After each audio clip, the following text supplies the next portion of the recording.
Media network हम लोग मौजूद है बेलौड़ पंचायत के बेलौड़ी गांव में, जहां पर पिछले हफ्ते एक बहुत बड़ी घटना हो गई।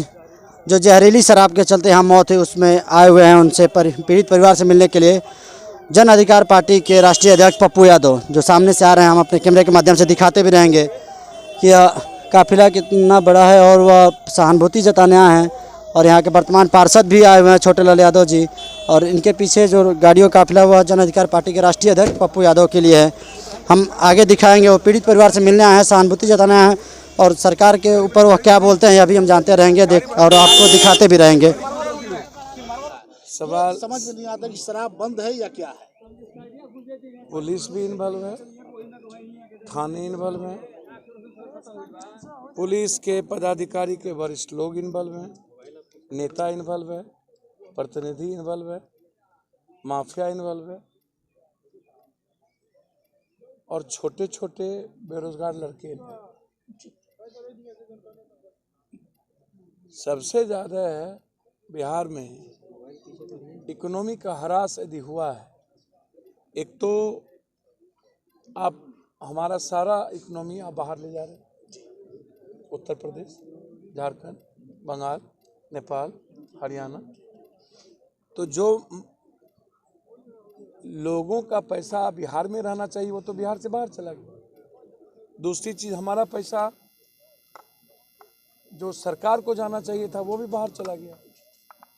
और तीसरी चीज़, जो जनता के काम में लगना चाहिए वो माफियाओं के घर चला गया। एमएलए, एमपी, मंत्री संतरी के घर चला गया, पदाधिकारी के घर चला गया। तो पैसा तो या बाहर गया, हमारी इकोनॉमी भी गई, स्टेट का गवर्नमेंट का बजट भी गया, और सारे अपराधी और माफिया बुलंद हो गए। नेक्सस है ये जो अपराध बढ़े हैं, बलात्कार बढ़े हैं, उसके पीछे सबसे बड़ा सिर्फ सोशल साइड पर जो आप बात करते हैं मुख्यमंत्री जी या सरकार, पॉर्न या अन्य चीज, उसमें शराब की सबसे बड़ी भूमिका। तीसरी सबसे बड़ी चीज है कि शराब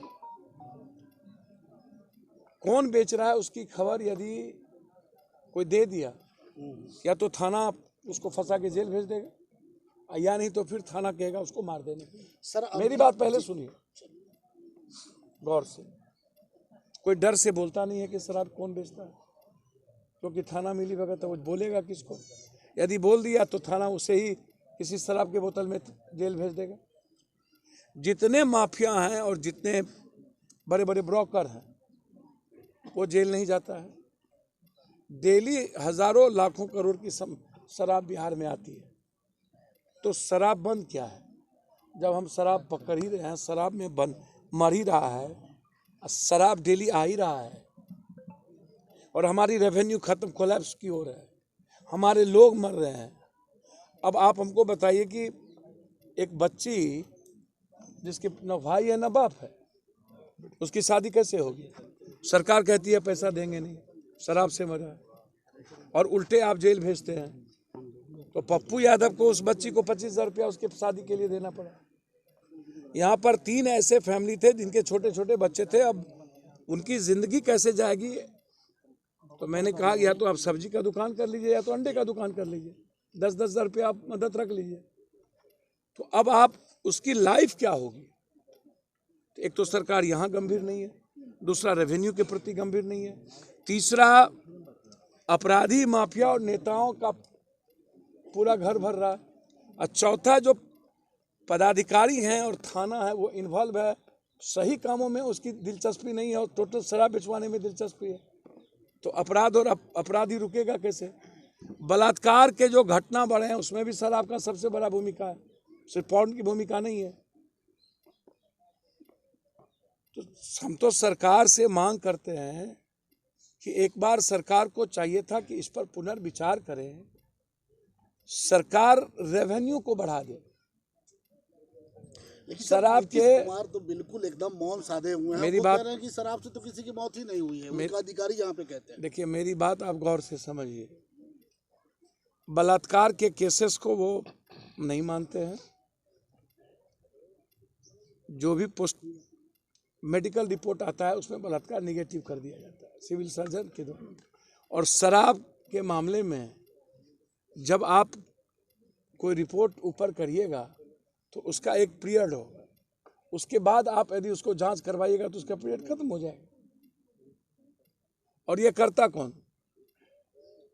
चोर भी हम, कोतवाल भी हम, थानेदार भी हम, डकैत भी हम। तो सरकार का पूरा तंत्र इन्वॉल्व है। अब नीतीश कुमार जी इस मामले में क्यों गंभीर नहीं है, मुझे समझ में नहीं आता। शराब के मामले में वो कंप्लीट रूप से पूरे देश में जहां जहां शराब, गुजरात में या जिस भी स्टेट में शराब ड्राई हुआ, वहां पर शराब पूर्णतः स्वीकार किया वहां का मुख्यमंत्री कि शराब चल रहा है, और आप स्वीकार भी नहीं करते हैं शराब चल रहा है। तो शराब को आप या तो शहर में कहीं होटल में कर दो और उस पर 70% रेवेन्यू बढ़ा दो, ताकि कोई शराब, गरीब और आम आदमी, मिडिल क्लास का आदमी शराब ना पी सके। दूसरी सबसे बड़ी बात हम सरकार से कहेंगे, ये जो दलितों के बस्ती में पप्पू यादव जैसा एमएलए, एमपी और बड़ा बड़ा दादा जहरीली शराब को बनाता है और दलित को धमकाता है, और दलित के बस्ती में इसीलिए शराब बनाता है ताकि पुलिस दलित को कुछ कर नहीं सकेगी, और दलितों को पैसे की और मारने की भी धमकी देता है। तो जहरीली शराब जो बनता है इसको रोकिए। अब बॉर्डर इलाका तो समझिए कि थाना बिकता है, तो मारता भी है, पैसे भी नहीं देता। तो हमारा तो साफ है कि शराब पर पुनर्विचार करनी चाहिए, रेवेन्यू को बढ़ा देनी चाहिए। दिल्ली में 70% रेवेन्यू शराब को बेच करके दिल्ली सरकार ने क्या किया, जब कोरोना में लोग रेवेन्यू कम हुई तो शराब से ही रेवेन्यू की पूर्ति की गई। तो डेवलपमेंट भी तो बाधक हुआ। और जिन मुद्दों को लेकर के शराब को, घरेलू झगड़ा, हिंसक झगड़ा और महिलाओं पर प्रताड़ना को लेकर के बात हुई, वो ज्यादा बढ़ गया। तो एक प्रयोग आपने किया, तो उस प्रयोग जब सफल नहीं हुआ तो उसको आप चैनलाइज करिएगा ना। तो सरकार से डिमांड है मेरा कि इसको विचार करिए।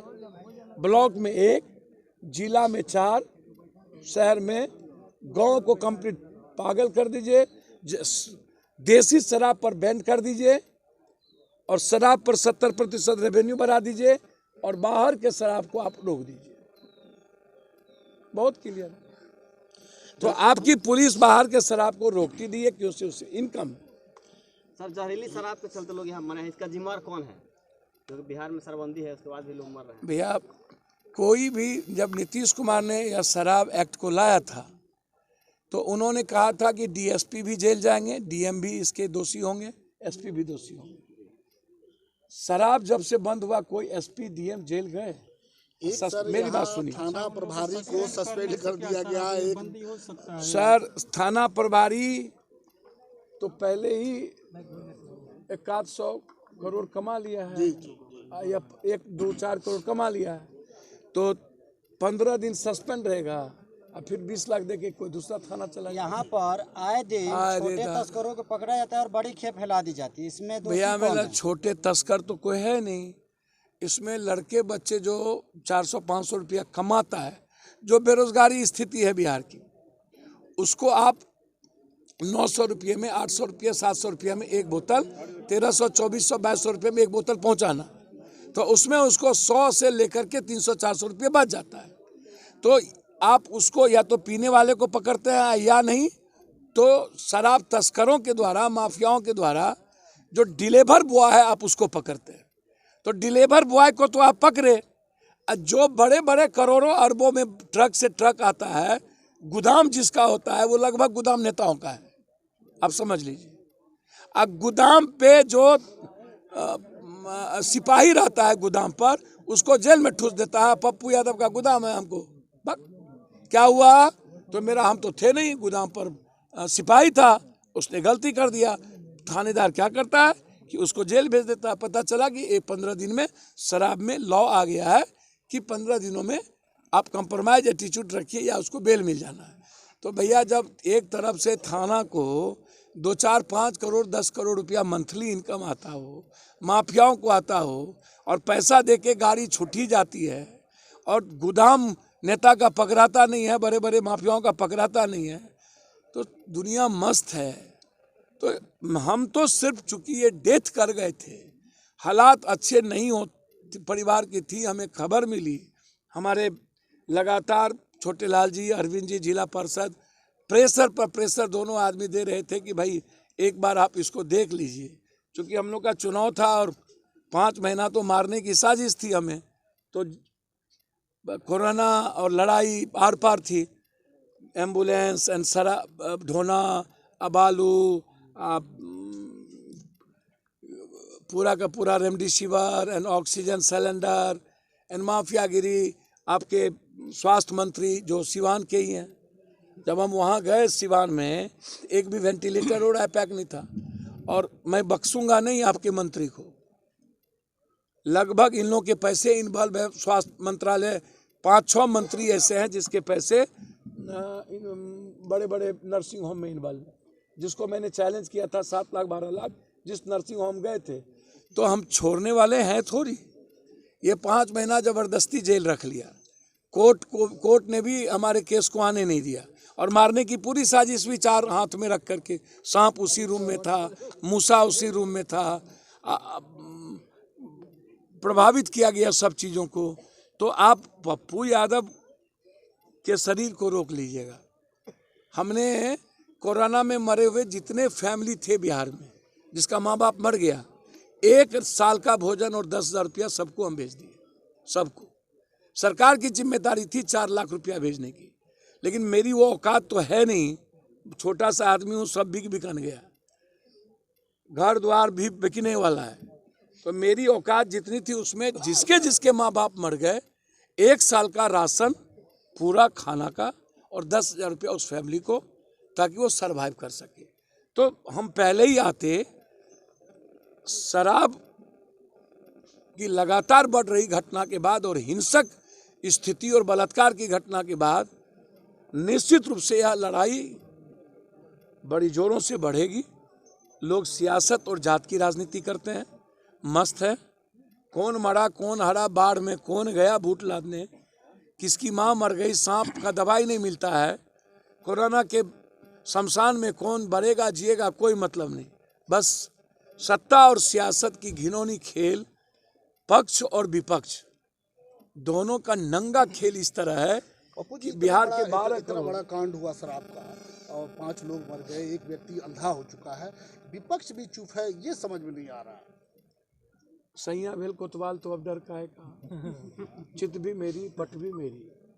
मोदी के खिलाफ और बीजेपी के खिलाफ और अमित शाह के खिलाफ कभी सुने हैं विपक्ष के युवराज को और विपक्ष के नाटक करने वाले को बोलते बातें? ये 1990 और 2005 नहीं है। दुनिया अप्रोच कर रही है, दुनिया हेल्थ चाहता है, एजुकेशन चाहता है, जेब में 50,000 25,000 रुपया चाहता है, हर यूथ जीना चाहता है, हर बेटी आज़ादी चाहता है। और आप अभी भी 1990 2005 में आप बिहार को रखना चाहते हैं। 2020-23 के बाद पूरा का पूरा बिहार 93 लाख 2020 से 23 के बीच पलायन कर गया। और कश्मीर में अभी पूरे मुसहर जाती है और दलितों को मार दिया गया, वहाँ भी पप्पू यादव को जाके 50,000 रुपया देना पड़ा। क्या सरकार की ड्यूटी नहीं थी उसको 20 लाख रुपया देने की? क्या मोदी जी की ड्यूटी नहीं थी 20 लाख रुपया देने की? पप्पू यादव भी क्यों? यहाँ जिम्मेदारी औरों की थी या नहीं? एक तरफ लालू यादव कहते हैं कि नीतीश कुमार का विसर्जन करने के लिए वो आए हुए हैं, और दूसरी तरफ नीतीश जी कहते हैं कि लालू जी हमें गोली मरवा दें। आखिर ये चल क्या रहा है? देखिए, सांप छुछुंदर का खेल है। चूहा नेबला सांप का खेल देखते हैं, ये किसी चीज का खेल नहीं है। 12 करोड़ जनता को मार करके, गरीब बना करके, जात पात में उलझा करके और सबको बेरोजगार कर, ना तो आप किसान पर बोलिएगा, ना तो महंगाई पर बोलते हैं। यूरिया 800 से 1200 और 350 का सिलेंडर 950, और तेल 110 रुपया और पेट्रोल 118 रुपया, ठीक। दूध 74 रुपया। आप इस पर नहीं बोलिएगा। डेंगू पर मर रहा है उस पर नहीं बोलिएगा। डेक्सोना नहीं मिलता है उस पर नहीं बोलिएगा। किसी अस्पताल में सांप की दवाई नहीं है उस पर नहीं बोलिएगा। बस ये लोग जातीय सेंटीमेंट को नंगा खेल खेलता है। हमरा बिहार में तू नटवा, तोरा बिहार में हम नटवा। ये दोनों को खिलवाते हैं बीजेपी। कहीं पर निगाहें, कहीं पर निशाना। बीजेपी किसी के कंधों पर बंदूक रख के कहाँ मारना चाहती है ये दुनिया देख रही है। तो हमको उस सब में मत फंसाइए आलतू फालतू में। बाढ़ आया सब घर से भाग गया। आपके यहाँ बाढ़ आया, पप्पू यादव को आना पड़ा। आप ही के सिवान में, गोपालगंज में बाढ़ आया तो 40 कैंप पप्पू यादव को खोलना पड़ा था ना। और तो थे नहीं। सवाल वो नहीं है, सवाल शराब का भी है। और सवाल शराब के द्वारा जो उत्पन्न बलात्कार है और हिंसक झगड़े हैं और जिस तरीके से मर्डर बढ़े हैं शराब के चलते, मरवा देना, मार देना, शराब बेचने वाले के चलते, शराब पैसा के वसूली के चलते, तो इससे मर्डर भी बढ़ी है, बलात्कार भी बढ़ी। 2 जगह चुनाव चल रहा है। नीतीश जी कहते हैं कि आप जरा वो लालू जी का वो दिन याद कीजिए, 17 सालों से शासन में है। बाप रे बाप, हमने कहा चोर चोर मौसेरा भाई।